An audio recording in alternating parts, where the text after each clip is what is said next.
Have you ever tried to find one specific file on a computer where everything is just dumped onto the desktop? It's a total nightmare, right?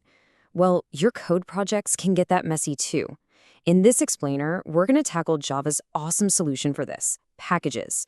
By the time we're done, you'll know exactly how to take your code from a chaotic jumble to a super organized professional level project. Okay, so here's our game plan. First, we'll dig into why packages even exist.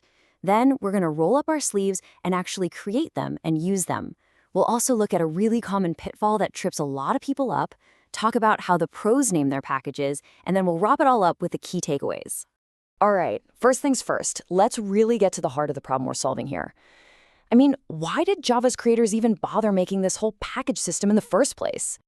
You know how it is when you start a new project. It's all fresh and exciting. You've got maybe 2 or 3 files, everything's easy to find.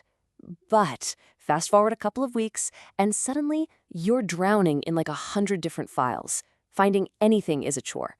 And that's the exact code chaos packages are here to fix.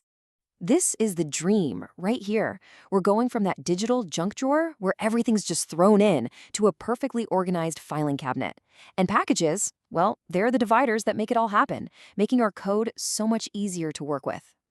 So, what is a package when you boil it all down? Honestly, don't overthink it. A package is basically just a fancy word for a folder. It's a way to group your related Java classes together. That's it. Okay, so we get the why. Now let's get our hands dirty with the how. How do we actually make these organizational folders for our Java code?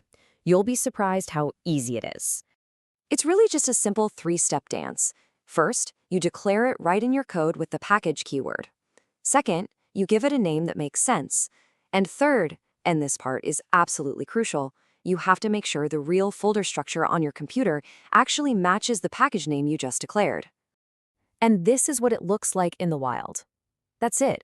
This one little line right at the very, very top of a file like calculator.java tells the compiler, hey, this class belongs in the tools folder. Simple. Awesome. So we've neatly filed our classes into their own packages. But, now we've got a new challenge. How do we get a class in one package to actually talk to a class that's in a totally different package? Yeah, if you just try to use a class that lives somewhere else, Java's just going to throw its hands up and say, I have no idea what you're talking about. It doesn't know where to look. It's like asking a friend to grab a book without telling them which room it's in. And here's that problem live and in action. See on the left, our demo class can't see the calc class, and boom, we get an error. But look at the right. We add one simple line, import tools.calc, and just like that, the error vanishes. Our classes can now see each other. You can think of the import statement like a map, or maybe GPS coordinates.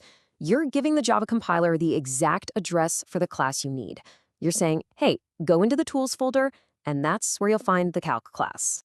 Now, what if that tools package doesn't just have calc, but it also has an advanced calc, a unit converter, and maybe 10 other things? Importing each one line by line, that's going to get old fast. Luckily, there's a fantastic shortcut. This little asterisk, the wildcard, is your best friend here. This one single line tells Java, hey, you know what? I want access to every single public class you can find inside that tools package.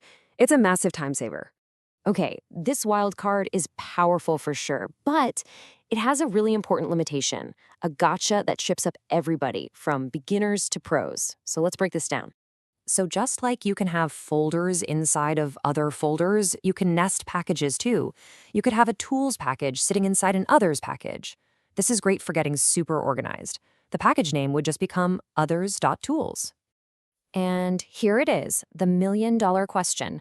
This shows up on tests all the time. If you use the wildcard to import everything from the others package, does that also pull in all the classes from the tools subpackage hiding inside it?